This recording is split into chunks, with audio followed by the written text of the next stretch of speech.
Here we go. Jackie's here. We were just waiting for Jackie, but she's here. Yeah, we're live now, Chair. I don't think there's anybody else, is there? We're waiting on Debbie Gaunt as well, Chair. I think she's just having a few connection problems. Right.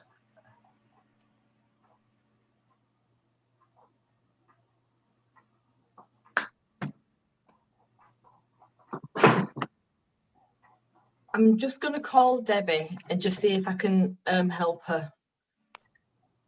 Would it help if we took Jackie's item first, Chair? We probably could do that, actually. Yeah, I'm happy to do that this evening. If you're happy, Jackie, for us to go ahead with your report first.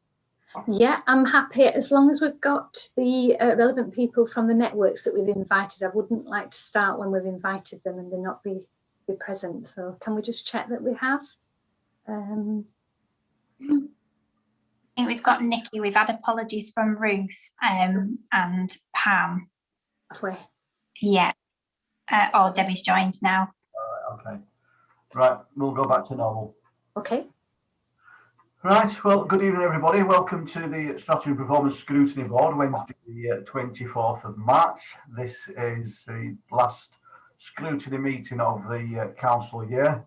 And as I said before, possibly my last scrutiny meeting as chair of this board. However, things can change, as we know full well, in such short periods of time. So I might be back again, we never know. But good evening, everybody, and it's good to see you all. We'll get a start on the agenda. So item number 1 is substitutes nominated for this meeting and apologies for absence. We've received apologies from Councillor Naeem and Councillor Mike Barnes will be subbing for Councillor Sweeney. Okay, thank you for that. Okay. Members' interests. Do any members have any disclosable pecuniary or any other interest which will prevent them from participating in any discussion of the items or participating in any vote upon the items within this meeting? Or any other interest they may have? No. Okay, brilliant. Admission to the public. There are no exempt items on tonight's agenda. What I would like to say before we start on item 4 is if anybody wants to ask a question, I will be looking at the chat box as well as the screen as well. So I will take hands up on the screen or hands up in the chat box. I'll try my best to keep on top of that this evening. Okay, item number 4, which is the progress of procurement and social value. Members requested that an update on progress and social value and procurement, particularly how this links with the inclusive economy work and partnership with business. So this is, Debbie, this is over to you, isn't it? It is, thank you, Councillor. As you'll know, sometime back in, I think it was possibly September, it was certainly the summer, we had our first social value workshop, which was the first of many, and I think this was how it started. To give some kind of context, I suppose, to members, the Public Service Act came in 2013, and it has statements around how we, about improving the economic, social and environmental well-being, but it wasn't particularly robust.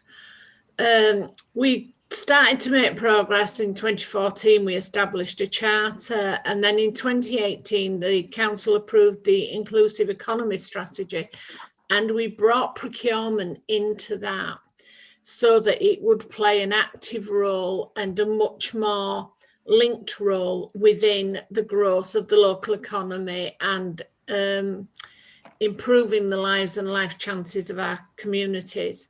It also, we wanted to look at the impact of our local pound. We originally did a spend analysis some time ago now, 2016-17, and it was in the wake of the Preston work, which I think some members are already familiar with. And at that time, Preston's analysis in 2013-14 demonstrated that 5% of the spend was with Preston-based organisations, and 39% was within the Lancashire boundary. And that was what triggered their action. When we undertook ours, 39.6% of our spend was with suppliers in Calderdale, and 86.8% of the spend was with West Yorkshire suppliers. Based on that work, we look forward at sort of starting to take that work forward and further embed it within the council. And we've worked on our approach. Such as the case study that's cited in the report for Jackson Civil Engineering, where they worked with children from All Saints Primary, and the kids were also involved in designing the green wall. I think there was lots of input around that. And we've identified that although some social value is being delivered, it was quite woolly, or it wasn't targeted enough and dedicated. And as with every other authority, we realised actually we needed to link it much more into the council's priorities and its desired outcomes. So at the end of October 2019, we recruited a social value improvement officer as part of the inclusive economy team, which is Rachel Mitchell, who joins us this evening. And Rachel has been working on how we can take this forward and develop it much more, and works in conjunction. Although she sits with the inclusive economy team, she's joined by a dotted line to procurement and works very much with me on developing this. As part of that work, we established a shared definition, because the definitions that are out there are all kind of very jargony and really not easy to understand, or not simple enough. So we came up with the definition that our aim was to ensure all council spend can better contribute to economic, social and environmental improvements within the borough. As part of that work, one of the key elements that's missing is agreeing a measurement framework. And we are now looking at Tom's themes, outcomes and measures. This was developed by the local government association with an organisation called Social Value Portal, and they've developed the measurement framework working alongside the LGA. And they've been able to attach a financial proxy to the series of measures and outputs. And there's actually quite a lot. There's a significant amount of these that we can pick from. Across West Yorkshire, several other local authorities are also using Social Value Portal, Toms. And we've now joined with that organisation as well. So we're now working with them to build up a series of measures which will be tailored to Calderdale. These measures can then be used within contract management to help us identify and achieve social value outcomes within our communities. So what we'll be able to do is, by applying these within our requirements and our contracts, is understand much more around what the contribution is we're getting back. Because it's always been one of the hidden sort of mysteries around social value, is how you actually identify that. We're beginning in April, bringing colleagues together from across a variety of council departments to look at the key ones, but also about those where we think we need to weight them, so they're particularly important to us as a council and to our aims and what our priorities. Another measurement framework is the Social Value Engine, which has been developed by East Riding of Yorkshire. And they started that off on their grant programmes. And we're looking at running this as a parallel. So we would be using the Social Value Portal on our capital schemes, and probably our Social Value Engine on our goods and services, particularly our services, because it's a much softer, more holistic approach, and it's designed much more with that in mind. Experience of other authorities such as Barnsley is that actually they work them in tandem, because that gives them the best outcome. as part of trying to embed an ethos in believing in social value from the get-go, so that when we're looking at procurement, the first things that come into people's minds is identifying the requirement, but actually what else can we get from that? So in previous years, quite a while ago, it's probably been all right, we want to get this value for money, etc., but it hasn't really taken that into account. So to try and explain and demonstrate more around what the benefits could be, we've been running a series of workshops.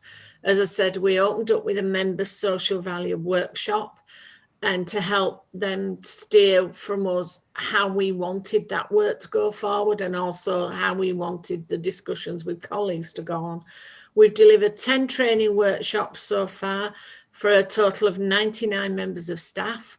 We have additional social value workshops scheduled for 2021, mostly aimed, the previous ones have been aimed at sort of capital schemes work, infrastructure. These ones will be aimed at commissioners, public health, etc.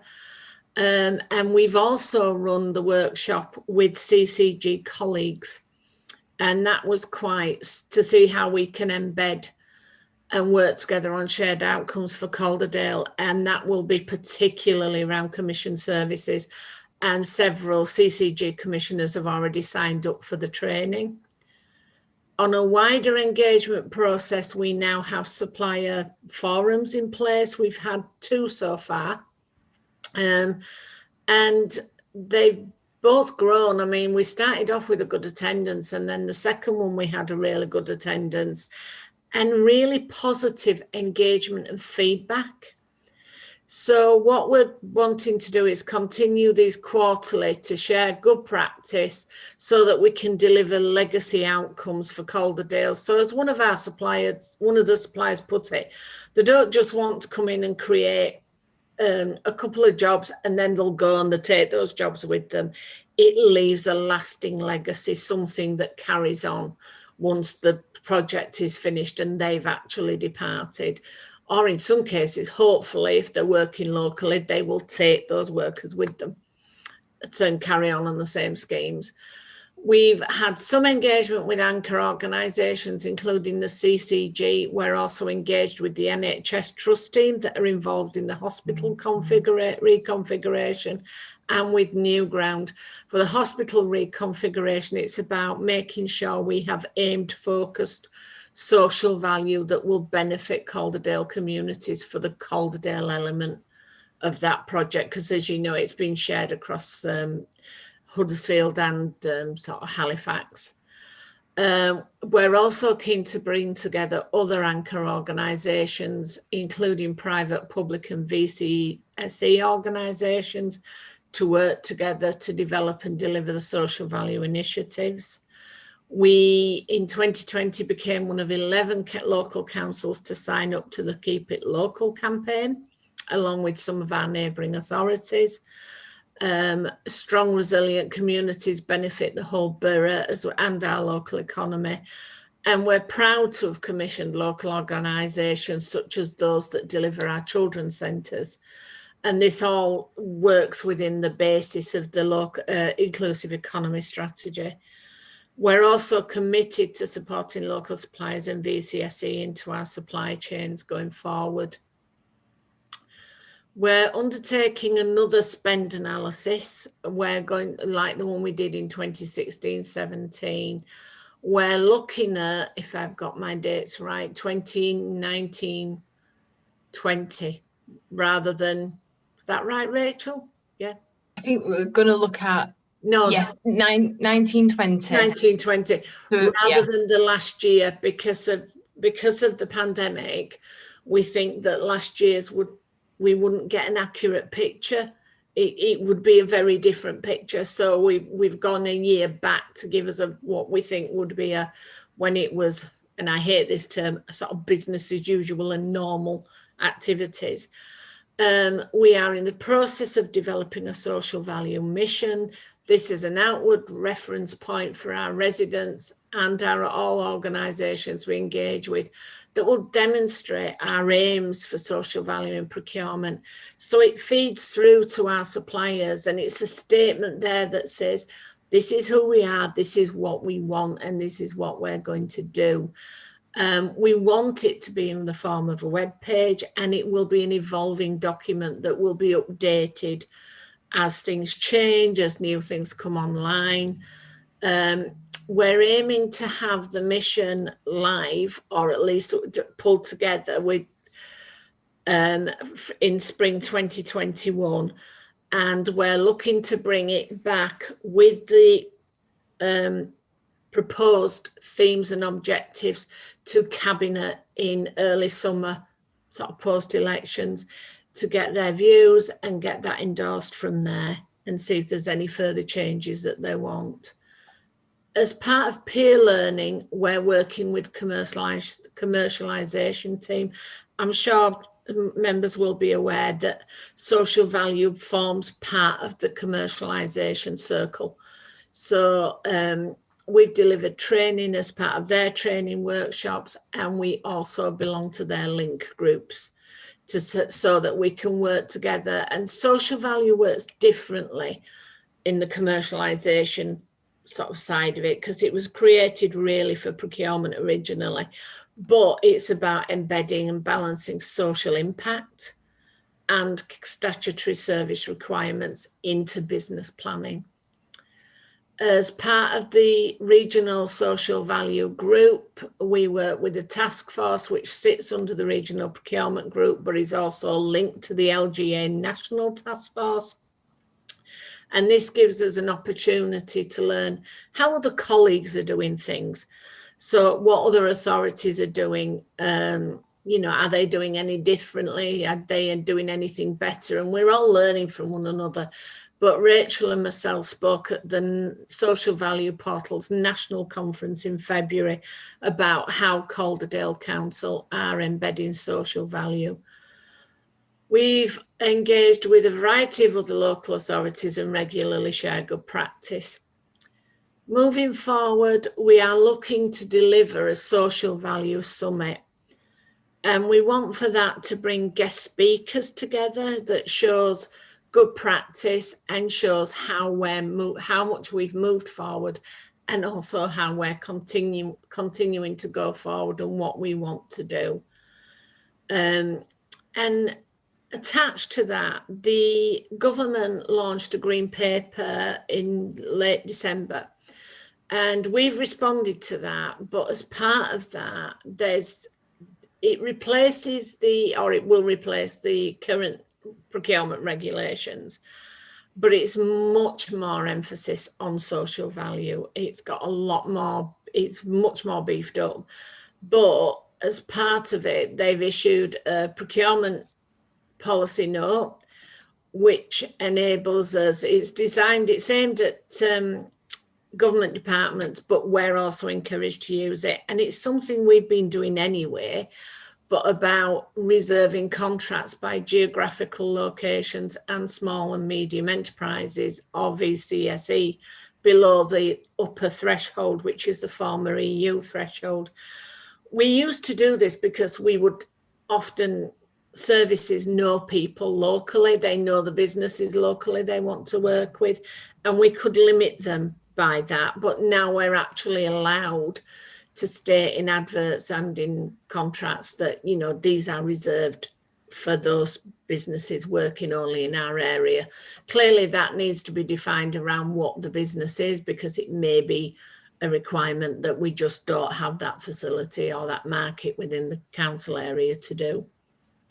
The green paper on transforming public procurement, all the comments have gone back for consideration, but as part of that, the government have announced they will legislate for a public, I have to think this through now, a public procurement policy statement, and that will include the principles of good public sector procurement, the top of which is the public good.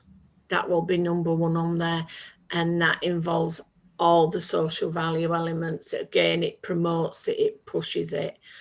And I mean, in conclusion, it's having the central government support that makes it a lot stronger. Because one of the issues was always that it was a bit kind of woolly within government procurement, but now it makes it stronger. And also through the inclusive economy strategy, that's now at the core of the inclusive recovery plan, so that it makes procurement and social value procurement at the base of that inclusive recovery plan as well. I hope that helps make sense. That's a really good report. I like that. It's really, really interesting. It's a lot of work has gone into that. Hell of a lot of work. So between you and Rachel, thank you very much. It's a great piece. I don't know, Rachel, if you want to add anything, this is an opportunity to do so, or if you're just happy to answer questions if needs be. There isn't anything to add, but thank you for that comment. It's very kind of you. But yeah, just any questions. If anyone's got any questions, that'd be great. Okay. Can I just add a comment, Councillor Bellinger? Yep. It's just to say, actually, this is down to having Rachel here. The work she's done has been phenomenal, and it's after trying to push it for so long, it's wonderful actually to see it progressing. So credit where it's due, it's down to Rachel. I've got Councillor Dickinson and then I've got Councillor Press. So Councillor Dickinson. Thank you, Chair. I'd like to start off by echoing Paul's comments. I'd like to offer great praise for this report, which I found very interesting and answered a lot of questions for me, balancing that, squaring the circle between social value and also competitive tendering as well. But I say but, I don't really want to offer a but at all. Let me tell you a story. Several years ago now, I came to a meeting organised by the council. I would say it was at least 10 years ago, if not more, inviting small and medium-sized companies to take part in a list building exercise that would enable them to make bids for contracts and what have you that might be coming up. Now, I work as a heating and gas safe heating engineer, and there would have been the opportunity to tender for various different jobs and contracts. But it did involve signing up to a third-party company for a gold, silver, and bronze standard of what's the word I'm looking for? Accessibility to those contracts. And they were of a price where, quite frankly, it would have been cheaper for me to advertise more aggressively locally anyway. So it wasn't something that appealed to me. So the question that leads on from that, first of all, is in terms of accessibility for small and medium-sized companies to compete and tender for work. Has that process changed, and if so, in what way to minimise extra costs? Because that money would have gone straight out of the borough, put it that way, if I had signed up to it.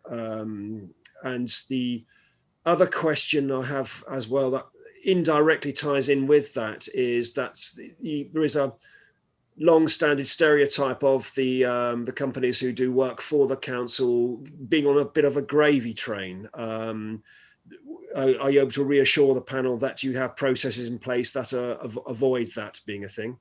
Yeah. But most of all, I want to emphasise how impressed I was by that report, and I did enjoy reading it. It did answer so many questions that I had from the previous one that I didn't ask then. So thank you very much indeed. Thank you, Councillor. I do remember that when businesses were signed up, it was something that I got brought in afterwards, and we culled it quickly, so that it didn't involve anything on that. With this one, with the social value portal, there is a charge. We have set a threshold for contracts that will deal with at 200,000. So that only bigger companies will get caught up in that. We're looking at the social value engine for small businesses to see if it will work with them, and there is no charge for them using that. So to make sure, because the last thing we want to do is put extra cost onto a small business. There's absolutely no point doing any of this. It is completely against what social value should be. And it's about the way we manage it is about making sure that doesn't happen. The other thing I forgot to mention, actually, because we're still in early stages, is discussions. The Federation of Small Businesses have got 6 programs running about helping businesses, and in early April, we're having a discussion with the organisation that are running one of those programs about working with small suppliers and how they can help them become much more bid ready, and sort of the practices and how it works. And alongside this, we're looking at how our forms work, how we can work better collaboratively so that you know, we don't get organisations having to repeat processes. And as part of the government proposals for the new regulations, which will be at least 2022, they are looking at a central site so that businesses only have to put their information on once, and then we will just be able to go to that. So we're chipping away at all the barriers, hopefully, that get in the way of them. So I hope that helps. Thank you. Yeah, and the other point about the word that springs to mind is a corrupt relationship, where, you know, the gravy train example, yeah, that would circumvent that sort of process, would it? It would. We're also working very, very closely with the major projects and infrastructure teams, so that we're looking at the ones. We work with one of our regional framework providers, so that a lot of checks are done on those to try and break this down. And one of the things Rob is keen on is how we break that down and how we make sure that they are engaged in this, and we don't have these repeat exercises. And like you said, it just becomes the, you know, oh, that's the norm. Yeah, that's fine. No, we're working very hard to stop that.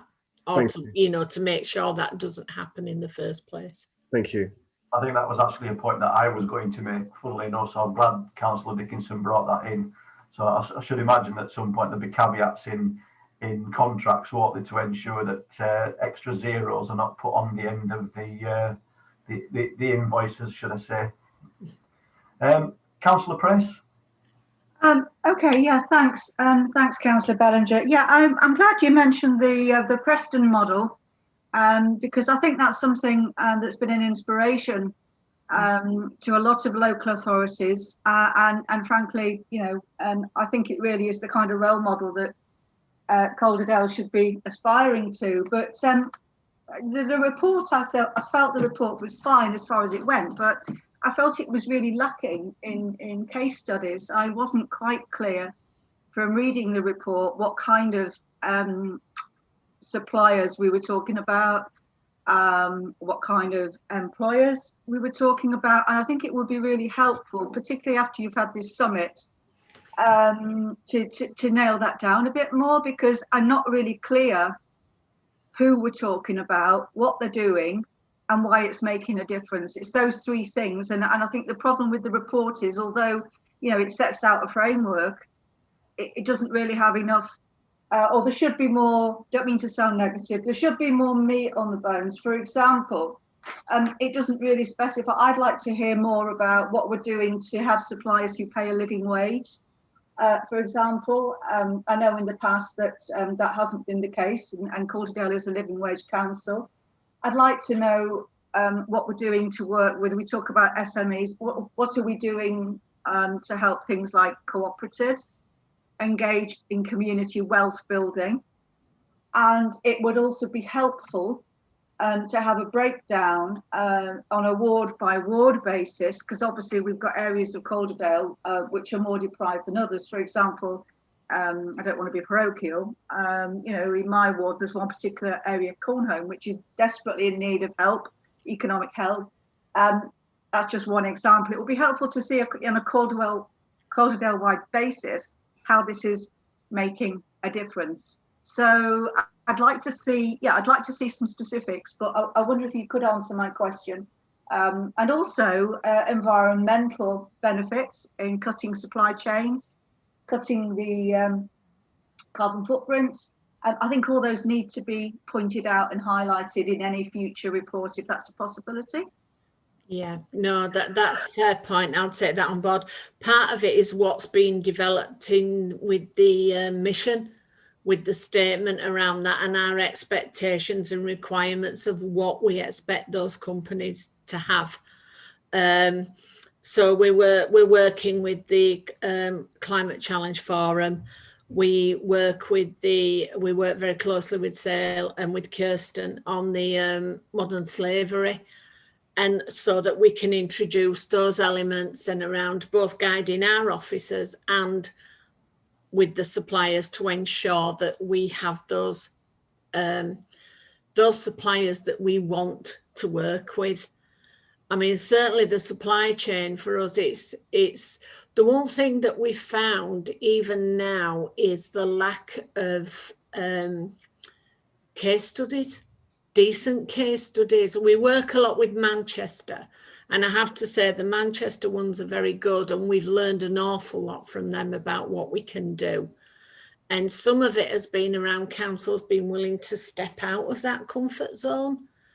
And they've done that. And so we've got that ability now to be able to say, look, there's examples elsewhere. They've done that. But yeah, I do take your point. I mean, certainly, we're happy to come back at a later date, and obviously we'll be able to build on that much more around what's happened with them. I mean, certainly from the one thing coming out of COVID-19 is actually our ability to be able to demonstrate about the supply chain, with the gaps in supply chain and the benefits of cutting those supply chains. And that's something that, we're working with particularly our regeneration side on, around making sure that we get those breaks. On the commission services side, it tends to be much more local voluntary sector anyway. It tends to be the sort of capital side, and they're the supply chains. And as you said, things like the sort of wages and making sure that it's a fair living wage, requirements for living wage, etc. And they're all steps that we'll be building in with the mission statement. Okay, thank you. Okay, Councillor Porritt. Thank you, Chair. And thank you, Debbie and Rachel, for bringing this to us tonight. I attended your training back in 6 months ago. It was now. I guess still on Zoom, and actually asked for this to be brought tonight. The sort of the idea being that we were 6 months further on, and to see what had developed. And I suppose what I really want to hear from you is what's changed since then, because I'm hearing a lot of we're looking into and we're developing and we're doing, and I'm wondering what sort of timescales we're looking at and when we can expect to really see some. See this being part of who we are, and it just being how business is done. I'm just really I'm a little bit lost as to exactly where we are in that process, and if there's anything that you can point to that say that this has already happened, this is what is happening, this is what we are doing, rather than what we're looking to do and what we're developing. And perhaps what would be a sensible timescale for us to invite you back to be able to ask those questions if those questions aren't relevant just yet? I think the key stage for us, the key next stage for us, is getting the themes and measures built in. We've got meetings booked in later April with the social value portal and the key officers to identify and pin down what measures it is we want. So what we will end up with is basically a box of tricks, if you like. It will be a box of measures that our officers working on the procurement and the contract side can then pull those out and apply those to the relevant contracts. and it will cover a whole range from economic, social and climate and environmental as well. And so it will mean that they start, because once you've got that in place, that's when you can start really building them in. We build them in at the moment, but by the LGA providing this themed list, it means that we have sort of the key ones that everybody has, but then I hate the term Calderdaleise them, but you know, we make some of them specific to us. So we'll have the higher level plus those. We're working with Charlotte Greaves in the performance team to make sure that they link up with the reporting and some of our key issues around that they report on. But so, and those, once we've had these meetings in sort of mid to late April, we can get those built in, and those are the ones we want to bring back to Cabinet for sign off to say, right, these are what we want to do. Because it's a strategic approach for Calderdale, it covers the whole of the council. We feel it needs Cabinet to sign it off. So, and it's there then, it's embedded, it's written within our regulations and within our rules, so that whenever we do any procurement, we've got it built in there. We're using them already as a kind of starting point with some of our projects, but what we want is a toolkit, if you like, so that we've got those there, and they will be what will form going forward the basis for any of our procurement that will be sat there within that. So there will always be some element of social value, and in some projects we'll be able to get a lot more in, and others it will be sort of lower, but it will depend on the project. What's your time scale, Debbie, on getting this to Cabinet? It's got, because of the way we're having to work with the organisation, we won't get that done till April. So it's going to be, I gather the June agenda is packed. Right. So I think it's probably going to be post-June, purely because I had a conversation today and I gathered that there's so much on the agenda, as there normally is for a first Cabinet agenda. So it would probably be the sort of following Cabinet after that. Okay. Thanks, Debbie. Councillor Barnes.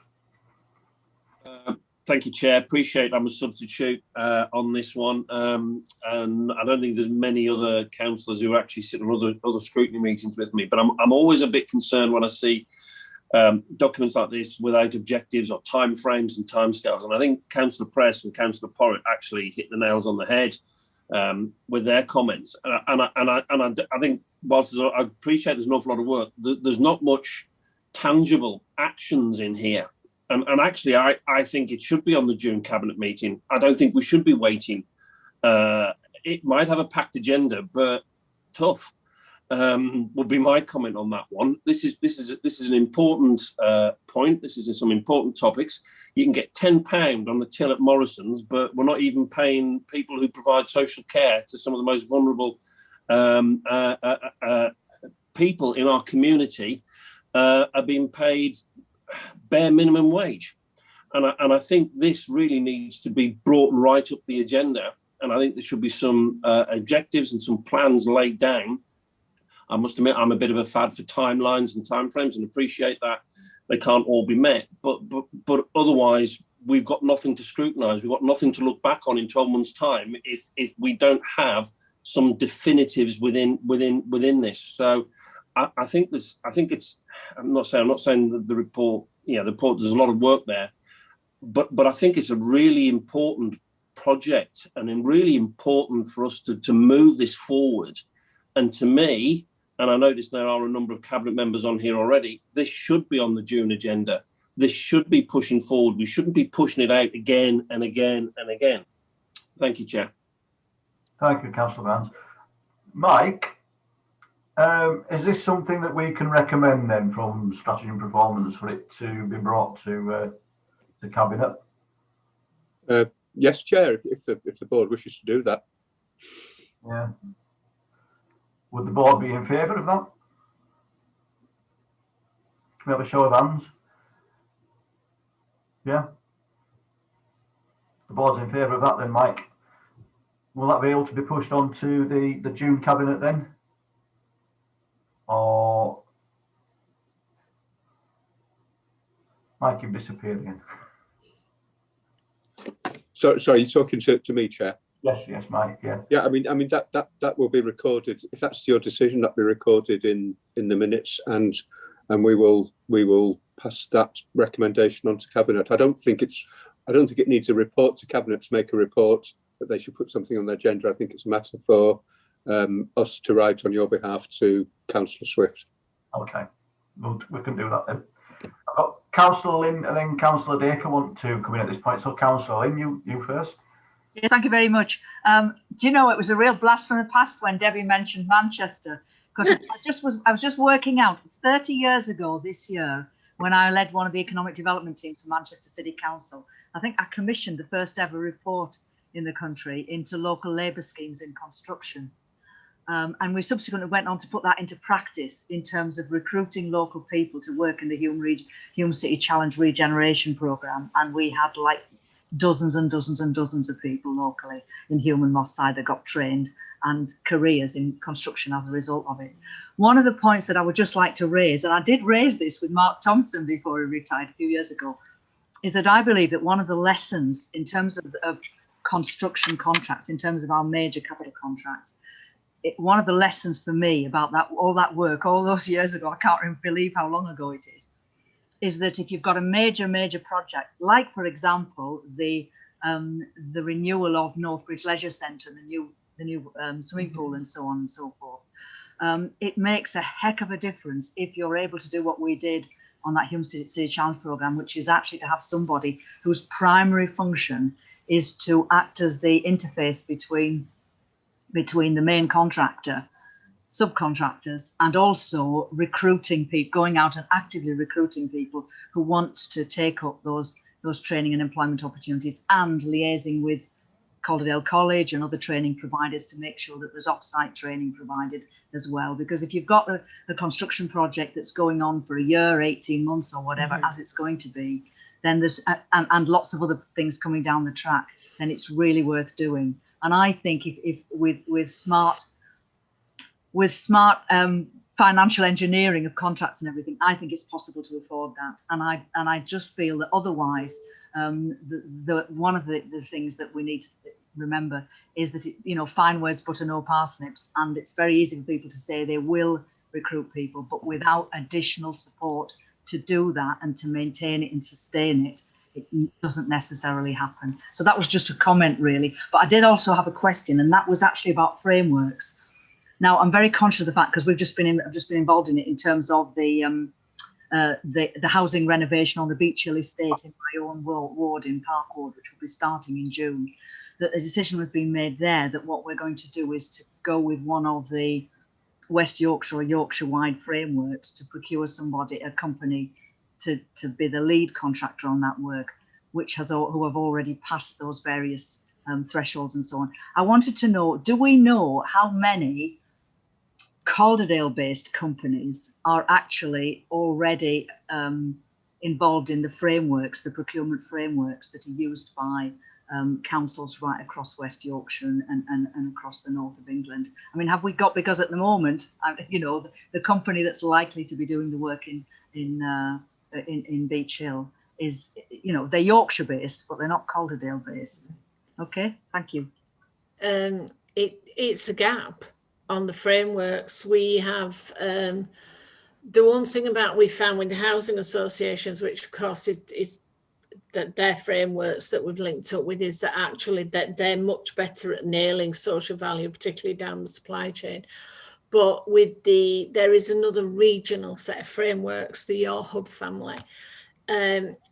But the feedback I constantly get from them, despite we push information out, is that none of the Calderdale ones have even applied. Now, whether that's a poor sell on their part or not, I don't know, but they're consulting at the moment because they're about to start going out to tender for new elements of their frameworks.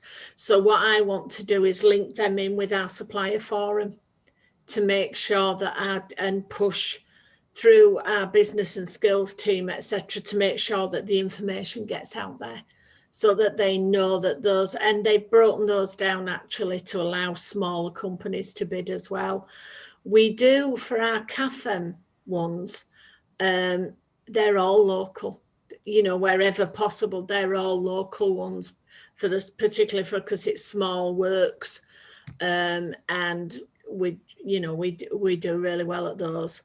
But yeah, I agree. I think with the frameworks, it's a difficult one with the frameworks, because sometimes you just need that bigger supplier. What we need to do is make sure of getting them into the supply chain, and that is one of the issues. Going back to, as you were saying, about getting them involved in major projects, to make sure we have those jobs created. One of the reasons why we're pushing now with Social Value Portal is to get those, so we've got them embedded for when we start going out to tender, we'll have those themes and objectives in there. And the organisation Social Value Portal actually monitor that. They also take up some of the monitoring for us to make sure that they're complying with that, with it, so that there's a much heavier lean on them rather than them just coming back and saying, "Oh, we did this." No, there's a lot more proof required. Thank you. I think we'll take the final comments now from Councillor Dacre. Yes, thank you, Chair, and yes, thank you for the report. The first thing I'd like to say is that Councillor Press referred to the Preston model being an inspiration to everyone, but in fact, really, I would suggest that the Calderdale model should be an inspiration to us all, because when you look at the figures in the report, it shows that our Calderdale spend was way higher than Preston's spend within its own council area. So although they've got a lot of the credit, actually we seem to have been doing this already. It's just we haven't perhaps made enough of it. Yeah, and I think it's a bit unfair on the report to suggest that there's no targets or indications of when things are going to finish. There's I would say there's some pretty clear indications of what is happening, and also some indications of when those are going to happen by. There might not be precise dates. They might say in 2021 or spring 21, but there are some indications in there. Although, as I say, I do accept that they are not, they're not tied down to by the end of May, for instance. So I think that those carrying out the work and those who and the report writer should be given some credit for actually making it pretty clear what is going on, and at least when some of those things they hope to be resolving them by. When Councillor Porritt was asking about when would be a good time to look, I think one of the other key stages in it all is the social value mission, which is mentioned at 7, and that's another thing that's going to be they're hoping to finish and have live by about spring 2021. So again, that will be there to be scrutinised if this came back to you to the strategy and performance in the summer. I hear what you say about wanting this urgently before the June cabinet, but I'm sure you'd appreciate that no doubt all the other items on the agenda in the June meeting are all urgent and important, and there has to be a balance drawn as to how much you can put on the agenda. And I think it's very difficult, and it can be considered, but it's very difficult to start taking things off an agenda, a draft agenda, and it's also, we can't be overloading the agenda. I think it's been commented sometimes in the past by opposition members that it's very difficult for them if a cabinet agenda is extremely full, because they probably have less support, less time to consider the papers. And so if we just keep piling things on, it's not easy for whoever is in opposition. So, as I say, we've heard what you say and it can be considered, but I think it's probably not necessarily going to be possible to bring this forward. Right, thank you, Councillor Dacre, for your comments. I do stick by my board's comments with what they say in these meetings. I'm sure as the Strategy and Performance Scrutiny Board, we will do our best to ensure that this gets put before Cabinet at the appropriate time. What I would like to say to Debbie and Rachel is obviously, again, thank you for this report. It's a really interesting report. It's great to see how far you've come in the time that you've had to put this together. I would like to see an update at some point, and I think possibly 6 months might be a little bit too early, especially if we're trying to get it to Cabinet as soon as possible. So I'd probably look at probably a 10-month date really to bring this back for a bit of a review in front of the board. I think 10 months is quite a reasonable time. Okay, seem to be getting a few nods there. So is that doable? Does that work for you, Debbie? 10 It months? does, yeah, 10 months is fine. I mean, it may be that we do, I was talking to Amanda about doing another workshop for new members or any members that missed it, and she said probably September anyway, so we'd be able to update at that as well. So the workshop will be a rolling programme, it won't disappear. Okay, that's brilliant. Again, great work. Thank you to you both.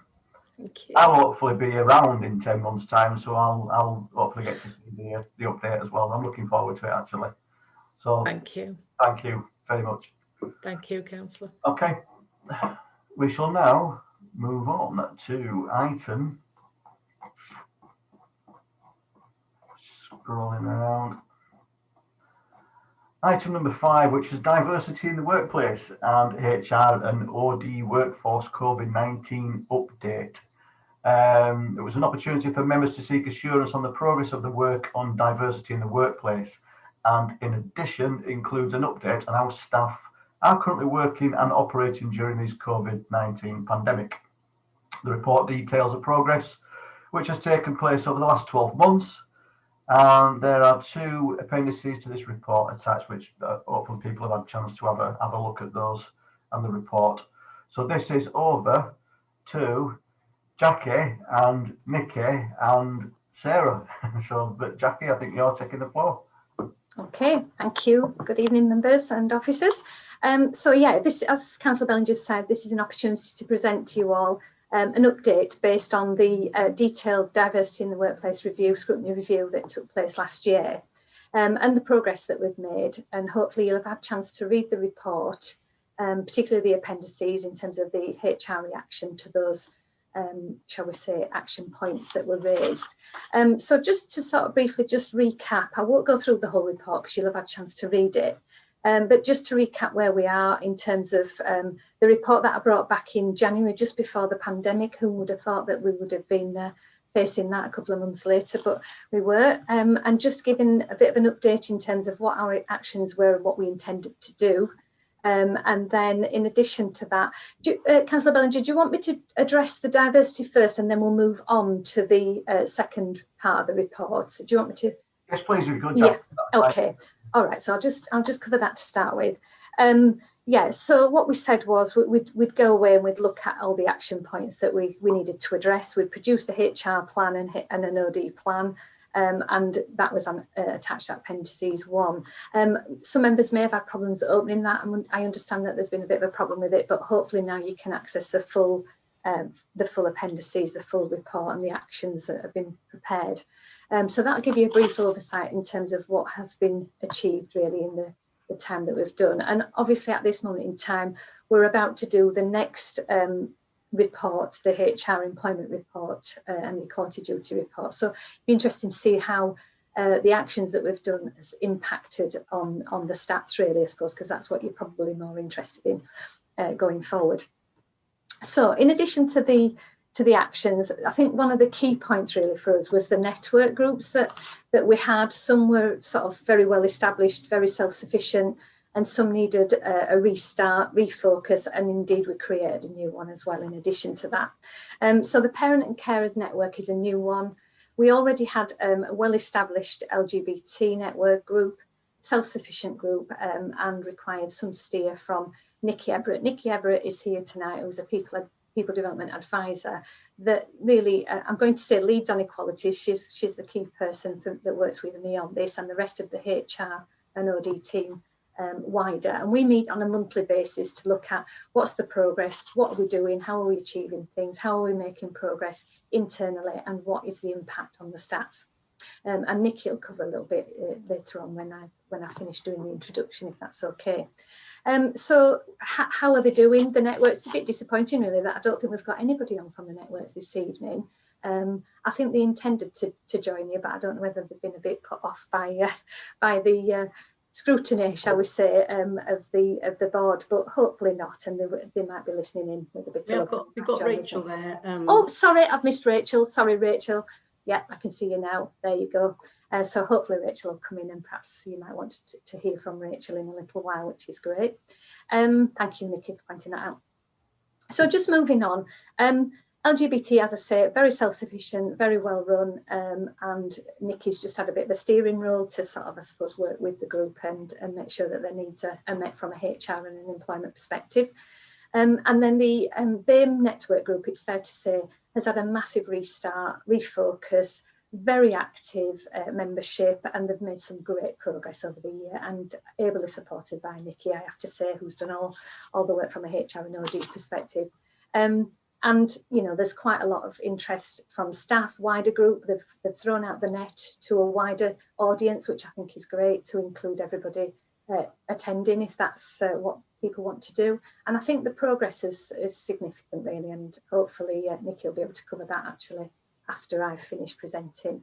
And then in addition to that, we have the disabilities group, which again has refocused, relaunched, and significant progress is being made on that. And Nikki, you might want to cover that in depth a bit more later on for me, if you will.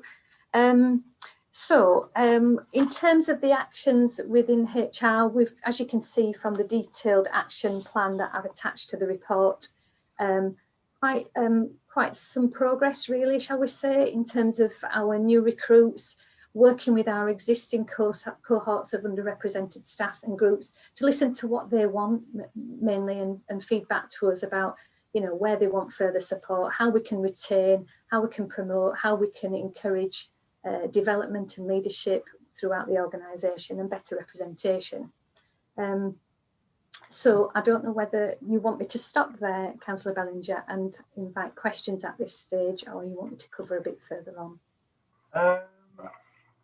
I think, to be quite honest, with the amount that's in the report, I'm happy for you to carry on, to be quite honest, Jackie. Okay, so do you want me to cover I'll bring Nikki in there about the networks, and perhaps then we can hear from Rachel then, if that's okay. Nikki, do you want to just come in and just give us a bit more detail on that? Is that okay, Councillor Bellinger? Yep. Yeah. Okay, thank you. So the HR and OD plan that Jackie mentioned, we've got three key themes in that plan. One around addressing underrepresentation and the work we're doing in that area. An area around data collection and how we're using data more effectively, how we're encouraging more of our workforce to provide sensitive information, and, you know, giving them information so they understand why that's important for them, but also for the organisation. And then we've got a strand that looks at cultural development around inclusion. And it was there that we recognised the importance of having staff-led networks. And so, as Jackie has said, we've now got 3 active networks, the BAME network, the LGBT network, and the Disability Forum. They all meet regularly, and they all collaborate as well on certain issues that are shared, which is really useful. There's no one here representing the BAME network tonight, I don't think, but they have they've done an incredible amount of work in the last sort of 12 months. Partnership work with West Yorkshire Health Partnership. They've done a piece of work around microaggressions and raising awareness. They've opened up conversations around race in the organisation, which I think is a really important point. And like I've said, they work collaboratively and support other networks. We've got informal networks as well, as Jackie mentioned, the parent and carer. That's just in the sort of starting up phase. So we're still encouraging staff to come forward and help shape that network. But that, that's something that we continuously promote. We've got a COVID shielding support group, and we have our peer-to-peer network, which gives emotional type, resilience type support for staff on issues. I don't know if Rachel wanted to give a little update on the disability network. Yeah, that's fine. I'll kind of jump in. Hi, everyone. So I'm kind of here as one of the co-chairs of the Disability Forum now, not Social Value.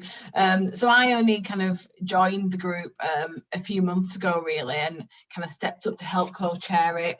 But it is a really interesting group, really. We are kind of just starting off and kind of starting to roll out a work plan, really. So what we tend to do is we have a Teams group that we kind of just chat on there, and kind of informal kind of conversations, and we tend to have a formal kind of meeting every month, and then between those we have informal forums as well, because what we find is it's really important to have that connection as well, because with disability, it varies greatly per person, and disability really covers a whole range of issues, and I think that's what needs to be understood, really. And I think also disability is quite a difficult conversation to have, because the way that I look at disability is that everyone as a human being has the weaknesses, but if you have a registered disability, that's kind of an official weakness that you have to kind of make known and people are aware of, and that can be quite difficult to kind of navigate through life with that sometimes. So that's quite nice to have that kind of informal connection, really. But it had, like I said, we're just kind of meeting together to kind of formulate and share ideas. We're working with other networks as well. And we're really keen to kind of contribute and kind of help facilitate consultation, discussion, and help kind of develop policies within Calderdale Council to kind of support, all colleagues, really, and all areas of society that, those people who maybe don't get, who are kind of almost forgotten about sometimes, and really kind of embed that within the work that we're doing. Thanks, Rachel. Yeah, so just to summarise, really, I think the staff networks are really sort of accelerating inclusion in the workforce, opening up conversations, looking at specific areas that have already been identified either through your recommendations or actions that are on our plan. For example, they're working collaboratively around the development programmes and making sure that the participants are diverse and representative. They're looking at ways that they can have their voice heard through the training and development that we offer our staff.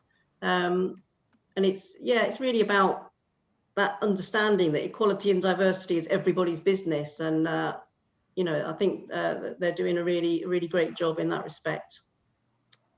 Jackie, was there anything else that you wanted me to add? No, I think we've covered everything. I think so far. I think it's probably over to yourself, Councillor Bellinger, if you want to open up for questions, or if you want me to cover anything a little bit further.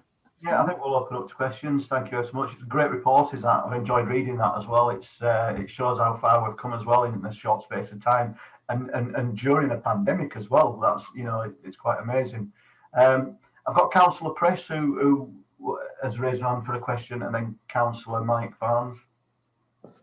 Yes, thanks ever so much for this report, and it clearly shows, it shows a massive amount of work that's being done. I just wanted to pick up on a couple of things, really. One disability that isn't mentioned is mental health, which surprises me a little bit, but what concerns me is looking at those figures about working from home. I noticed that it said, and I'm sorry, I'm trying to, I think it's in 5.2, that there are 1,300 Calderdale employees now working from home. Sorry, I'm trying to find it. Yes, it's 5.2, Councillor Press. It's 5.2, anchors. Oh, sorry, I've got the wrong document now. Yeah, there are 1,300 employees working from home, and that basically even after the pandemic is over, that Zoom, Microsoft Teams, and will kind of be the rule rather than the exception, and that concerns me because there must be many staff who are not happy working from home and being socially isolated, and being socially isolated and working from home most of the time could have significant implications for the mental health of employees. So that's one thing I wanted to raise. So I would hope that that you would at least be looking at a hybrid way of working, because that just rang some alarm bells with me. I mean, it may well save money, but at what cost is my concern. The other thing, and I read through this several times, I can't see any figures. I can't see any figures for you've got the networks, and is that because of data protection? That there are no figures on the number, for example, of BAME employees. The only figure I could see was the figure relating to the top 5% of earners, which is referred to as being 8, which is obviously a very sorry, I'm talking about senior level in the appendix, from 8 to 12 in 2020, and that was the only specific figure I could see. So I was wondering why there weren't any more specific figures on how the divide, because I do know in previous years that the figures have been a little disappointing. So I was wondering if you have any specific figures on the makeup of the workforce, and how indeed diversity may have progress that may have been made in terms of diversity. Okay, thank you, Councillor.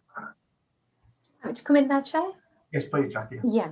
Okay, Councillor Press, thank you for your questions, and obviously just comments the first one, but I will respond to the first one, although it's not a question, it's a comment about mental health and staff working from home. It is a concern. Some staff have raised, many staff are enjoying working from home, but it's not everybody that enjoys to be at home, and as you say quite rightly, on Zoom and Teams, etc. So there is no decision in terms of that being a long term. Obviously we don't have a choice while we're in lockdown and the pandemic, but as things ease, we're looking at a blended approach, what we're calling a blended approach. Not everybody wants to work from home indefinitely or indeed at all. Nobody will be forced. We're looking at all the mental health side of it, where people have expressed a concern during lockdown even about the mental health, and we felt that they were more at risk of being at home for other reasons around, that it might be the mental health, it might be domestic violence, it could be other reasons. We've referred to occupational health, and we've brought back into the office to accommodate that, because obviously we don't want to put anybody at risk, and we've got to take that into consideration. So people's mental health, we're doing Wellbeing Wednesday every Wednesday. We've had self-referral to occupational health to support staff. Nobody's been left. If they've raised an issue, we've got the HR COVID inbox, where if they didn't want to talk to the managers about those sorts of issues, then obviously we've looked at it. We've looked at counselling, we've looked at the mental health awareness workshops. So we are considering that. So please be assured by that nobody will be left that doesn't want to stay at home. We will definitely take that into consideration. And then the second question was about the stats. So this report, I think there's a bit of confusion. So the HR employment report that comes annually, which the last time it came was the 7th of December 2020, which had all the stats on that you referred to, Councillor Press, and I can provide you with a copy of that. It's got all the stats, and we're about to, as I said right at the very beginning, we're about to rerun that report. So you will be able to see the comparative data. And this report is really comprehensive, the one that we've brought to Cabinet on the 7th of December 2020, which highlighted all the statistics, how it compares, what the percentage disability, LGBT, ethnicity, all that you're asking about, I can provide you, but that's a separate report, Councillor Press. Okay, I'll have a look at that. Is that okay? Thank you. Okay, thank you. I think, to be quite honest, I was just reading something as you were answering Councillor Presser's questions, and you might have actually answered what I'm going to say, but and it's following on from probably what Councillor Presser has said as well, and that is, what are we actually doing, and what have we actually got in place to ensure that all our staff are being heard? You know, that if they've got issues whilst they're being at home and they want to have a change of scenery, what's in place for them to contact somebody to say, look, I need a change of scenery, I need to work from an office, or need a bit of support? That's a really good question, Councillor Bellinger, and I can assure you that we are covering that as well. We've done staff surveys, we've done a wellbeing survey, we're about to go out again with that. We want to go out just after Easter with that to try and get full engagement, to see how staff are, how they've been since the first engagement survey, and to seek feedback. Obviously, there's the obvious channels of the one-to-ones that they should be having directly with the manager. As I've said, we're doing the Wellbeing Wednesday every week, which highlights any support that staff, you know, obviously want to access, anything that's available. We'll put a plethora of things on for staff. We've got I've introduced self-referral to occupational health, so that you don't have to wait for your manager. If you want to refer yourself, you can do. And then that's a confidential report between you, well, not a report, but a confidential conversation between you and the occupational health unit.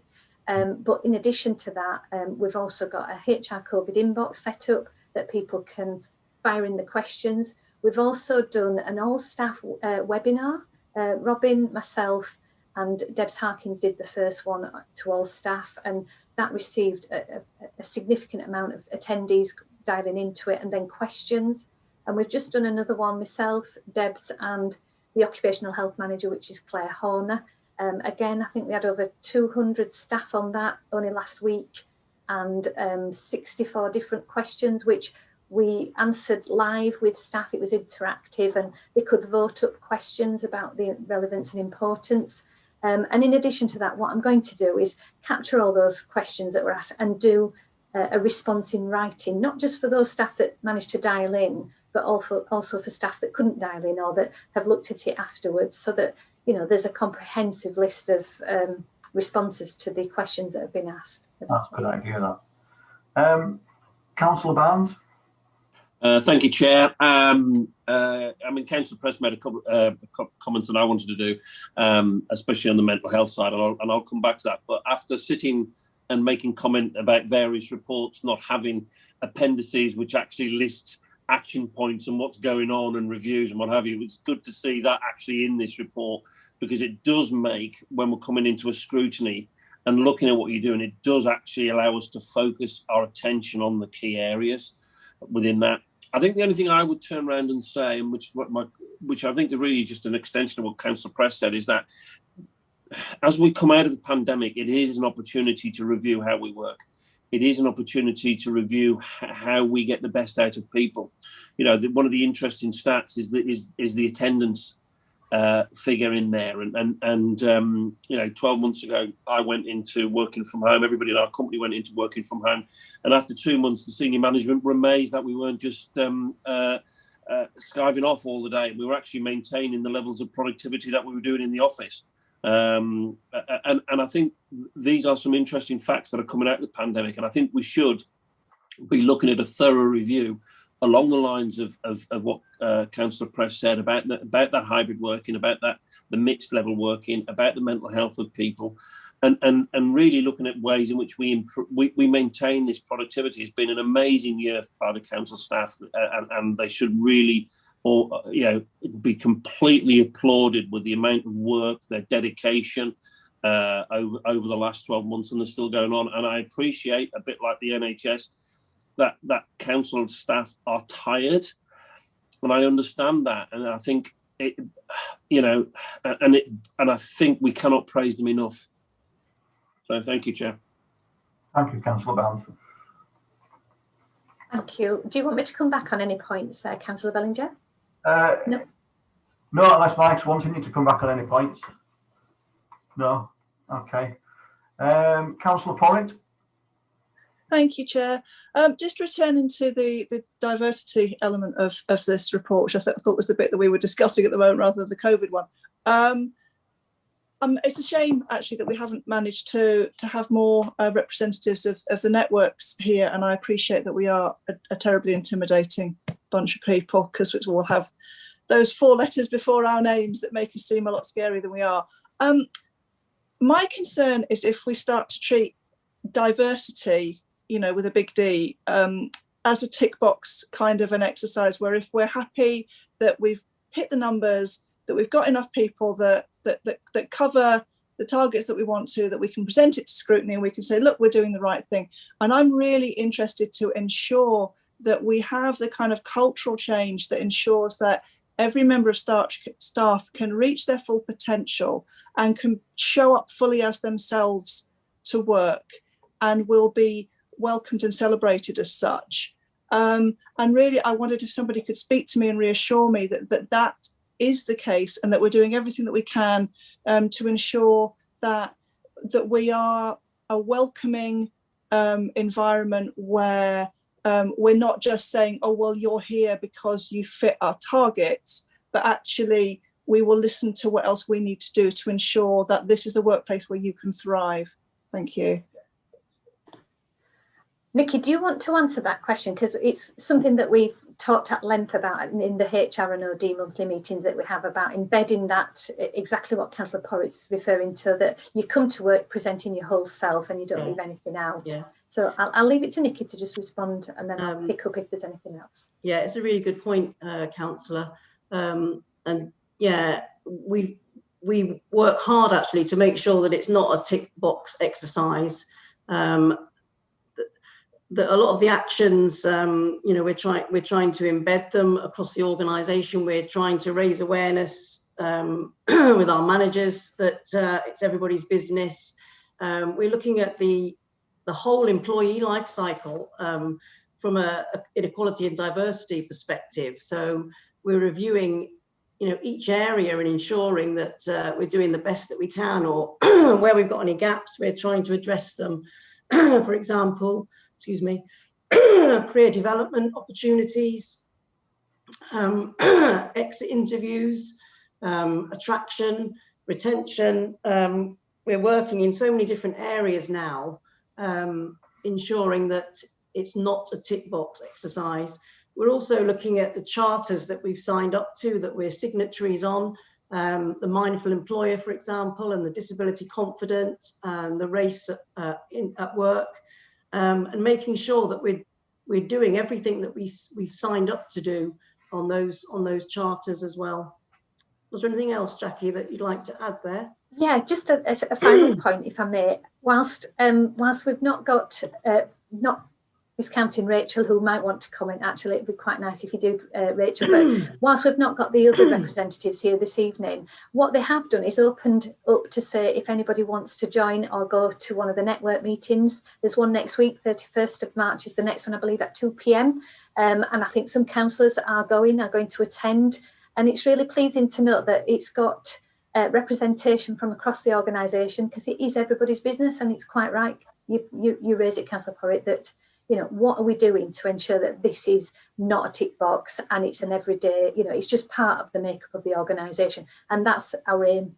Absolutely. Totally. And is that an invitation that could be extended to us then? Please? Absolutely. It was on eCall, and I'll get it circulated again. It's on eCall when they take place. I think, is it the first Wednesday of last Wednesday of every month? Is it last Wednesday of the month? Yeah. And they've extended an open invitation on eCall, and I was at the last one, not the last one, the one before, and it was really pleasing to note the different levels within the organisation, from right at the top to the throughout the organisation attended, and the reference, I think, as allies, and same with, I think, the others. Rachel, do you want to come in and talk about Disability Network if that's an extended invitation as well? Thank you. Yeah, I was just going to kind of follow up on Councillor's comments, really, because it is, I think, I understand like the concern around the tick box, because that's a concern I have as well personally.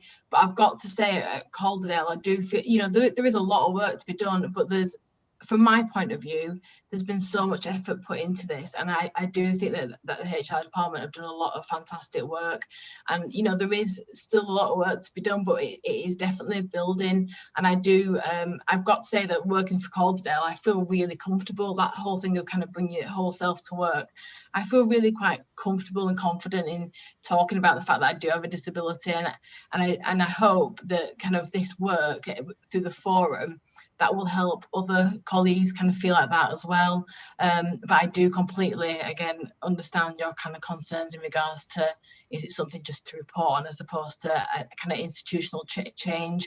But I think that kind of institutional change, it is happening, but it will take a long time, really. In regards to the forum, so our disability forum is open for people with any form of disabilities. So again, I know someone mentioned about mental health, so that is definitely, you know, anyone with mental health conditions or any even short-term conditions. You know, people suffer from really bad migraines such as that. I mean, people, any kind of conditions that really affects you on a daily basis, or even almost temporary disabilities as well, that we're open to. So allies and people that work with people who have disabilities, we're kind of open to everyone. But the only concern in regards to, we are open to allies, but we want people to attend who really kind of have a purpose for being there and really can kind of contribute to that meeting, as opposed to just being there to listen to that conversation, because we want people to be active within that, or be there to support each other as well. So we're open to kind of people who are working with people with disabilities, or like I said, having short-term conditions, but rather than having kind of almost like a show and tell, we'd like people to be kind of actively involved. So, you know, you're welcome to attend, but we'd like you to kind of continue that attendance and kind of really kind of work with us really and develop that. I hope that's okay, and I've made that, if you want me to expand on that. It's something that myself, like I said, I'm only a co-chair as well, so it's shared between another colleague of mine, that we've kind of been speaking about a bit, and it is something that maybe we need to kind of really kind of develop a bit more and kind of explain ourselves a bit more on that. But I hope that's clear and okay. It is, yeah. Thank you, Rachel. Appreciate that. I suppose we have to stick by what our motto is for the Calderdale Council, isn't it? And that's everybody's different, everybody matters. So, Jackie, did you want to finish off with sickness and absence? Yeah. I mean, this is part of the second part of the report. Do you want me to move on to that now, Councillor Bellinger? Unless Councillor Lynn and Councillor Dacre want to speak on this particular bit. Yes, I'd just like to, I would if I could, Chair, and just to say, I can't believe it's nearly 2.5 years since I suggested that we do the diversity report, and obviously that's something that Councillor Dickinson and yourself, Chair, and Councillor Naeem, was the four of us who were partners in crime with that. And we did make 8 recommendations, and we made those recommendations very much on the basis of some of the investigative work that we did. We spoke to Halifax Opportunities Trust, we spoke to businesses, and so on and so forth. And it's great that particularly one of our recommendation 6 in the recommendation was very much about the networks. And I'm really pleased to see the work that's been done. I would like to suggest, Mike, that you might actually like to recirculate, this is Mike Lodge I'm saying, it might be good to and Lauren, it might be good to recirculate people with that original report, which was presented and approved by Cabinet in June 2019, because it did have 8 recommendations, and not all of them can I find being actioned within the excellent report from Jackie and from Nikki. I think there's some really great work going on, but I just wanted to draw members' attention to a couple of things that I think it would be really good to hear a bit more about. First of all, recommendation 1 said the council should review its workforce composition on a regular basis, section by section, and where key groups are significantly underrepresented, consider setting aspirational recruitment targets. The key thing that we wanted to major on was that there are some sections of the council's workforce which are incredibly diverse and representative and so on. There are other and representative of the communities that they serve, but there are other sections of the council's services which are not. Now, it may be that targets is not the way to deal with it, But what I wanted to try to understand was, you know, if you're talking about the IT, if you're talking about social workers, if you're talking about children and young people services, and so on and so forth, what we wanted to do was to get some rigor into ensuring that the whole objective of diversity, of being a diverse workforce, is actually threaded throughout the council. And unless you're actually doing, you're prepared to do that in a kind of granular way, I'm not quite sure that it's going as far as I'd hoped. But the other recommendation which we made was that, bearing in mind that there are a number of kind of hard to fill vacancies and roles within the council. One of our other recommendations, which came from there were a couple of other recommendations we had. One was relating to promoting careers in local government amongst young people in schools and colleges and so on, and also the look at the possibility of partnering with local businesses and third sector organisations to offer work experience across a kind of broad range, because we do that in the council anyway. But are there ways in which we could partner with some of our other key anchor organisations? So it was just those comments, really. It's a great report. There's loads of progress been made in the last couple of years. I'm really pleased to see it, but I hope you don't mind my drawing your attention back to what some of the other recommendations were, which I think need a little bit more work on. And the whole report, all 8 recommendations, was approved by Cabinet. Thank you. Okay, thank you, Councillor Lynn. Jackie, do you want to come back at that, or?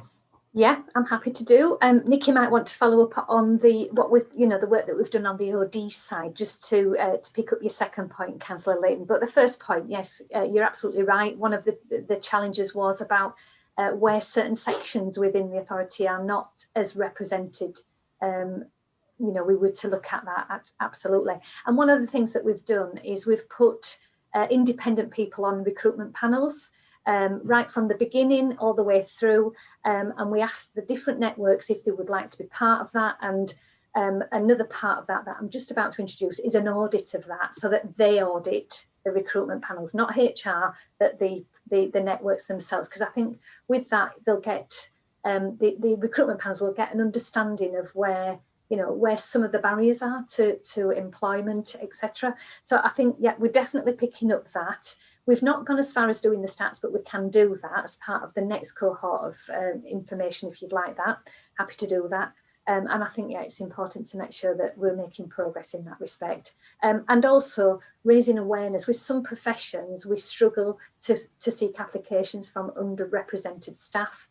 So we've done quite a lot of myth busting. We've looked at the role profiles to sort of break them down, make them a little bit simpler to understand what is this job really about, because sometimes the title doesn't always reflect, or it's not as obvious to external candidates particularly. And also some workshops about getting ready to applying, coaching people through. We're doing videos, as Nikki alluded to earlier, with regard to the recruitment process itself, a mock interview. We do all sorts of guidance documents, but they're not always read. So we thought if we did a bit of an interactive video as well, that might be something as well. And then to pick up your second point, and I'll let Nikki come in on that as well. What are we doing in terms of working with external partners, public sector and private sector? And we've got 2 fabulous schemes that are ongoing at the moment. And we are very representative on both of those schemes, attracting people, and Nikki's put it out to the network to gain interest and to see if there are any barriers in what we're trying to do. And it's really pleasing to see how well some people are doing. Nikki, do you want to come in on that point? I'm talking about the RISE scheme, Nikki, and I'm talking about the external Yorkshire and Humber region scheme that we're doing with Solace. Yes, so yes, those 2 programmes. Well, we've got various programmes actually, which start at level 3, level 4, level 5, level 6. So they all have cohorts, and those programmes have gone via the networks. And yeah, the membership from Black, Asian, minority ethnics is 25%, I think, which is quite a big change to the previous year. So there's better uptake on those programmes. We're also looking, obviously we couldn't do much visiting of schools last year because of COVID, But we are progressing with the Get Ready to Applies, and we're looking at doing those virtually now. So we're going to reach out to community groups and offer some sessions during the year around sort of interview techniques, you know, confidence building type sessions. We've also got, as Jackie said, we've got a series of videos on interview, on STAR, you know, answering competency questions at interview, how to write a really cracking personal statement. That type of support is all going to be in sort of mini bite-sized chunks that are going to be up on the recruitment webpage, so that we hope to equip everyone, you know, to have the best chance they can really in the recruitment process. As soon as we can get back out and about, we will start visiting schools again. In fact, I can't wait really. Thank you very much, both. Thanks. No problem. Councillor Baker, do you want to come in at this point, or do you want to leave it till the end of the report? Well, I might as well make the comment I had about this now, I think, and then I've got a comment about the other part later. But yeah, I want to say that I really don't think this is a tick box exercise, not just from the report, but from other conversations and other things that I'm aware of. And one of the examples of that, I think, is I'd want to commend the openness of the senior leadership who to challenge, and the spreadsheet notes that the BAME group had a session with the leadership group, and it's quite hard, is that, because you're there as a leader in your organisation, and you're going to have people who are in some sense subordinate to you, but are going to be possibly challenging you with some really quite difficult things, and they were open to that. And I think it was recognised as a really valuable experience. So I'd really commend the leadership for that, and say that that's an example of this not being tick box. But always these things require a lot of effort from everybody to keep them going over the years. We've heard that these groups, the groups that had been, had become slightly inactive, and they've needed to be reactivated. And so, yes, everybody has to work really hard to keep it going. But I mean, it's so important. The recruitment and retention issues are just so crucial, both for our own residents of the borough, that we don't want any of our residents missing out on job opportunities at the council, and the council doesn't want to be missing out on talent that's out there. So from both of those sides, it's really important that we get this right, and I think we are making really good progress on it. Thank you, Councillor Dacre. I think I've just got one more on this, and then we'll move on, because I'm just sort of like conscious of the time really. And I've just picked up on 3.1 and 3.2, and that's create, challenge, and ambitious targets. Who is challenging and monitoring? How are we enabling this? Who are we learning from? And how do we know who is the best? Really good points, Councillor Bellinger. I'll start, and maybe Nikki might want to come in.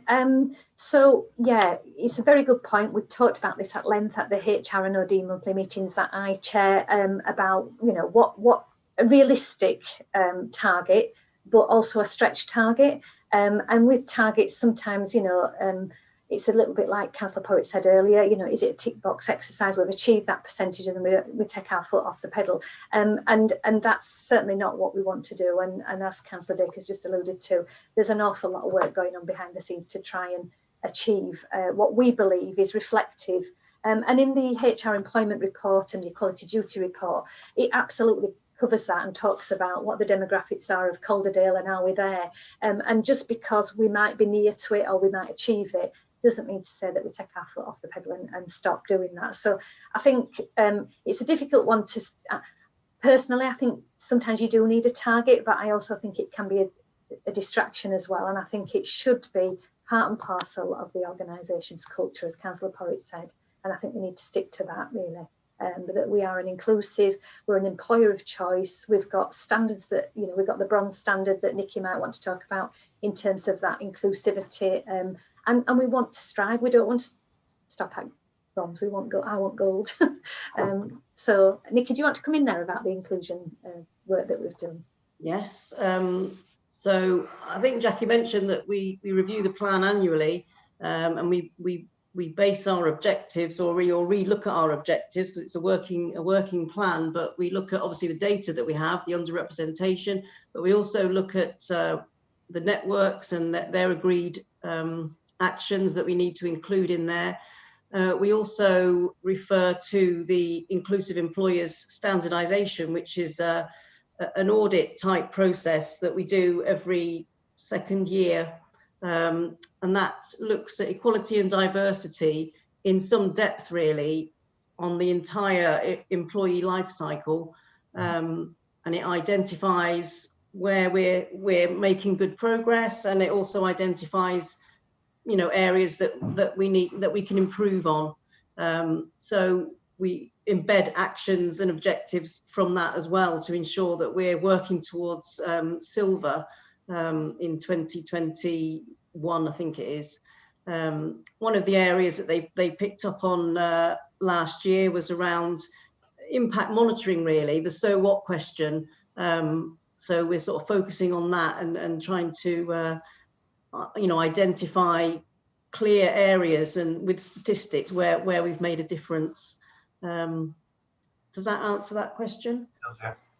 Okay, Yeah, so there's really quite rigorous external challenge on that, as well as our internal sort of and so what and members and scrutiny. And in addition to that, I alluded to it in the earlier report that I did for you in January, but again here, you know, I've been sort of having conversations. I had been having conversations with Coventry Council, Grace Haynes, that leads on equalities there, and she was going to come to a scrutiny meeting actually and sort of talk about the work in Coventry, and we've been helping each other actually, and sometimes we're our own worst enemy, aren't we, about scrutinising ourselves. And she says, you can't believe how far you are ahead of what you believe you are, if you know what I mean. So it's good for that external challenge, Councillor Ballinger, so you're quite right.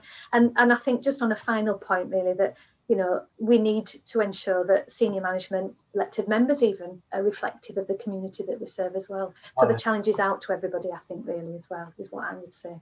Definitely. Okay, thank you, Jackie. Right, I think we'll just move on to the final part of the report, Jackie. Okay, yep, so this is about the HR and OD workforce COVID-19 update. And as I've mentioned in the report, in terms of where we are and what's happened in the last 12 months, I think the crisis has significantly impacted on the way the council operates. I don't want to just focus on those staff that had to transfer literally within a few days to working from home, but obviously, you know, the 50% or more of our staff that have continued to deliver frontline services and done a fantastic sterling job. Other staff that have been redeployed, where we've had leisure provision, for example, closed, or cultural services, they've done an outstanding job. And I think Councillor Barnes alluded to it earlier about we should be proud actually of how we've done this. I think my biggest worry is burnout, and I think one of you has already mentioned that. And, you know, it's so important in the rebuild recovery stage and how we work in the future. It's not about doing things to staff, it's about working with staff to build on their positive experience and also listening to things that won't work, don't work for them, or we're all unique, we've all got individual requirements, and I think we've really got to make sure we focus on that. So we set up an employee reference group, which I've mentioned in 2.13 of the report. I have to say it's one of the highlights of my month doing the employee reference group, because they're a great diverse bunch of staff, representative of the whole of our staffing, and we come together to look at obviously anything that we're thinking about, the organisation is thinking about progressing with, or their thoughts on things. It might be surveys, you know, how we're going to rebuild, re-influence, pay and reward, everything really. There's no holes barred really, and they're a great group of people. We're nearly up to, I think, 40 members, so it's quite significant. This is not to replace the trade unions, it's in addition to, but it's hearing from a wide range of staffing that are in different services across, and it's really positive actually. So that's a little bit about the reference group. A little bit about the Employee Wellbeing Board, which, as you know, we set this up a couple of years ago. And as part of that, we've been looking at obviously staff welfare. We've done the surveys through that, mental health awareness, and that's chaired by our Chief Executive, Robin, and group membership across. I'm the Deputy Chair, and there's representation from each service. And some great work's been obviously captured through that about what lessons we've learned in the pandemic, and making sure that we capture and magnify some of it, and perhaps stop doing some things because there was a reaction to the pandemic itself. So a little bit about staff survey I've told you about. I've surveyed the staff that are working from home, with the staff that were furloughed, the staff that have been redeployed, and we're just about to go out with a full survey again, just to seek feedback. And there's 3 additional questions that are going to be incorporated into that about how people are coping during the pandemic, how do they rate their, the overall well-being, mental health, etc., so that we can tailor things to meet that. And what I want to say is that, in the past we've been guilty of putting things on for staff that we think they want, as opposed to asking staff, what do you need? So it's much more about 2 ears and listening to staff, and obviously productivity. I don't think I need to tell you members, it's been absolutely overwhelming. It's shot through the roof. And just to finish on what I think is a really positive outcome of all this is the attendance management. I mean, we've been trying for years, haven't we, to get below 8, or to get to 8, or to get to single figures. Last year, I think we got to 11.26. And if we... Bit of a blip there, didn't we? Sorry, have you got that? Bit of a blip there, Jackie, by the looks of it. Oh, have you? So have you missed something? 11.26 in 2009. We did. That was last year. We had a bit of a rise last year, didn't we? With one thing and another. We'd got to single figures the year before, and I think we'd done pretty well to do that. But I know all councils increased last year. But we are where we are this year. If we keep going and we look at the average that we've achieved in the first 3 quarters, we're nearly at the end of March, so we'll have the 4th one soon. We're going to be somewhere in that region of 8. In fact, we might be a little bit below that. So I think overall, really productive, 20%, 26% improvement on average. Sickness month on month is down, and you can see where it's down. We've got to keep a focus on mental health, to just pick up on a couple of members that have raised that already, but certainly colds, coughs, and that's because we've not got as many staff in the office, and you know what happens when you have the spread of germs, etc. So really positive, and I think staff have been absolutely phenomenal during the last 12 months. Oh, that's brilliant. Do we know why it raised, Jackie? Have we an idea why it went up at that particular point? What caused it? Yeah, it was quite an interesting one, this. We had a discussion on this with the HR directors, because everybody were noticing an increase, and some had shot through. There was somewhere in 15, 16 average days. And at that time, there was all sorts of assumptions around, sort of flu outbreaks and things like that. But I don't know, it's a difficult one really, because I tried to sort of look at the analysis, and I don't think it was conclusive, to be quite frank. Okay. So, I mean, I can do some more work on that if you want me to. Yeah, it's just strange, isn't it, really, how it went up. I wonder what it would have caused it. So, Councillor Porritt. Thank you, Chair. Yeah, it was just, it's kind of a comment, kind of a question. And it was really a statement that stood out to me in the report, Jackie, and that was, you said productivity has been overwhelming and staff have worked tirelessly throughout the pandemic. And it stood out to me that we're so determined to make that a positive, that people worked incredibly hard, and nobody works tirelessly. That's not a thing, and people are exhausted. I know we've already alluded to mental health. I was chatting to a member of staff the other day. He was updating me on an issue, and he casually mentioned that he had loads of leave left and he wasn't going to be taking it because he didn't feel that his role would be covered. And I'm just concerned that there's potentially still areas of the organisation where there is that sense that you've got to be there, that you've got, and it may have just been this one individual, but I just wanted to flag it because it did concern me that there was this, because obviously at the moment I know we're all getting loads of auto replies because lots of staff are taking the leave that they didn't take when things were really intense during the pandemic, and I appreciate that. But I just really wanted to make sure that we are looking after. I mean, this was a member of staff who's out in the field. You know, he's not behind a desk, and maybe he just really likes being out there. I don't know, but I was just concerned that we've maybe potentially still got little pockets of culture here and there that you just keep going to work rather than taking that time for yourself and for your family. And yeah, it was just a flag that, really. Thank you. Would you like me to respond to that, Councillor Bender? Yes, yeah. It's a really good point again, Councillor Porritt. Right from last April, obviously we went into the pandemic at the year end, so it was an opportunity for me to remind staff that they must take a proportion of their annual leave on a monthly basis, and that the pandemic mustn't stop them from doing that. And I reiterated it in the first 3 months constantly about your wellbeing is important to us. We need you to take rest. We need you to, you know, obviously be ready, because we knew that there was second and third waves potentially. And Robin also alluded to it on several e-call messages and through the wellbeing board, etc. We asked managers at CLT, corporate leadership team level and extended leadership team to make sure they manage this and to make sure that staff did get the rest and recuperation.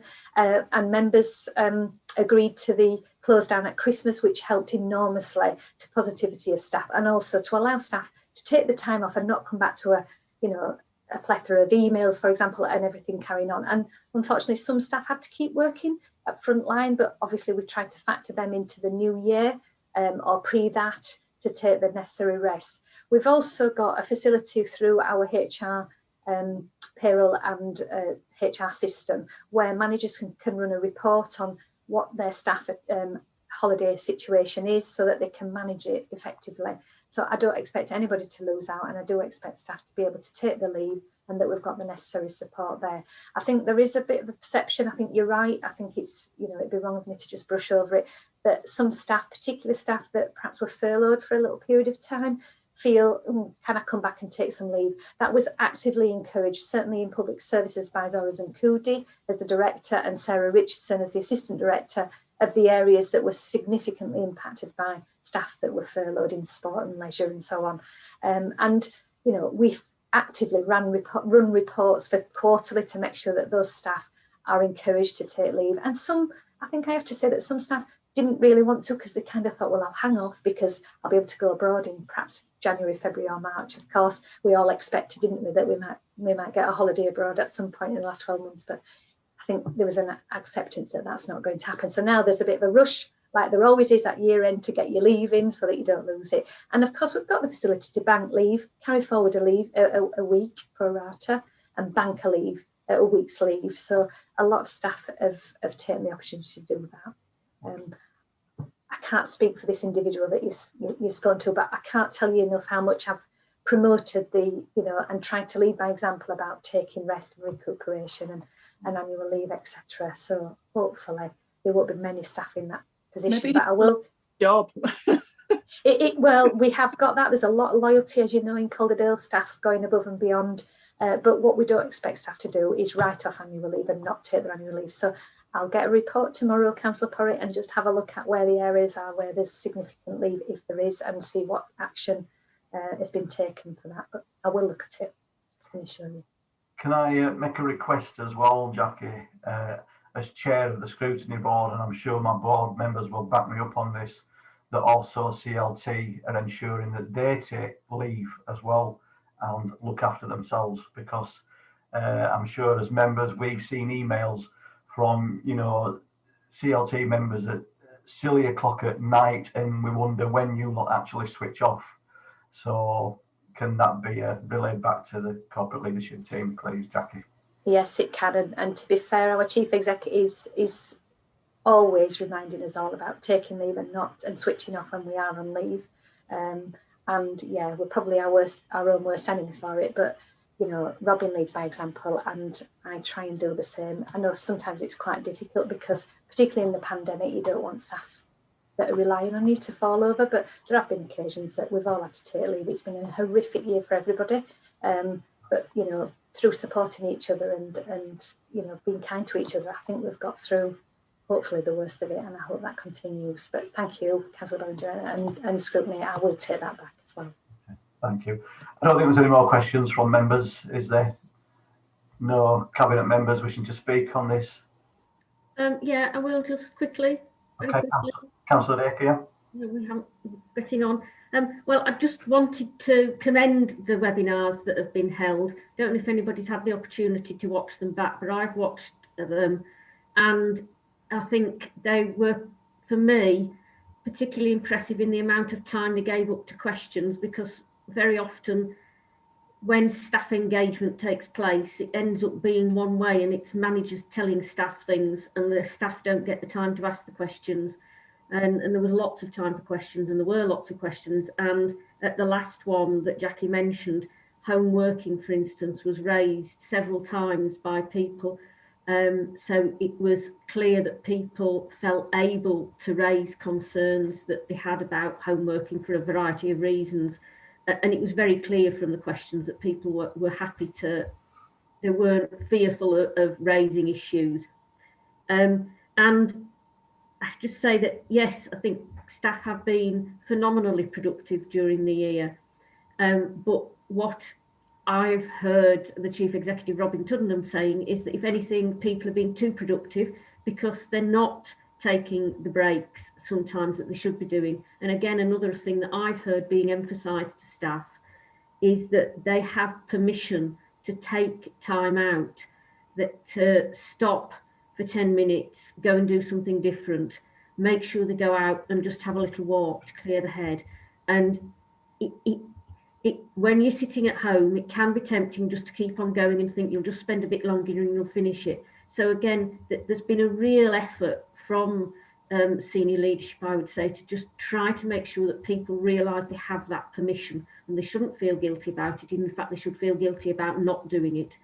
And I think that's really reassuring. And it's even down to things like, you talk about senior leaders or any officers answering emails out of hours. And I know that Zora Zankudi has told staff that if they do work out of hours, when they send emails, they must put the delay function on them, so that the email doesn't arrive at the other member of staff at 11 o'clock at night. They get it at 9 o'clock in the morning, which is just such a good idea. And so there's just been all sorts of examples of that, of the officers trying really hard to make sure that as much as possible in really trying circumstances, staff do look after themselves. Okay, thank you, Councillor Dacre. And I mirror Councillor Dacre's comments there actually as well. So I'd just like to say thank you to our officers this evening. Thank you, Jackie, for these reports. Great reports, again, by the way. Like I said, this might be my last meeting as Chair of Strategy and Performance. So, and again, I'd like to say thank you for everything that you've done throughout my time as Chair. And, you know, we'll see you on the other side after the 6th of May. Where I'll be then, God only knows. And where the board will be then, hopefully still here. So, thank you, officers. Thank you, Councillor Bellinger. I'd like to thank Nikki for attending tonight and Rachel for supporting us, which has been fantastic. So thank you to both of those. Yeah, thank you. Thank you. Okay, we shall now move on to our final item on the agenda, which is the work plan. So, Lauren. Yeah, no problem. Just to say, obviously, it's our last scheduled meeting of the municipal year. As always, we'll take forward the new work programme to the board in June when we meet. Councillor Bellinger and Councillor Naeem did meet with Nigel after our last meeting and talked about whether or not we should hold a financial overview and position item at that first meeting. So we'll look to do that and take that forward in June. But as always, any suggestions and obviously the recommendations from this evening we'll take forward through to Cabinet. Thanks. That's brilliant. Thank you, Lauren. I don't think there's anything else, is there, Mike, that you might want to add?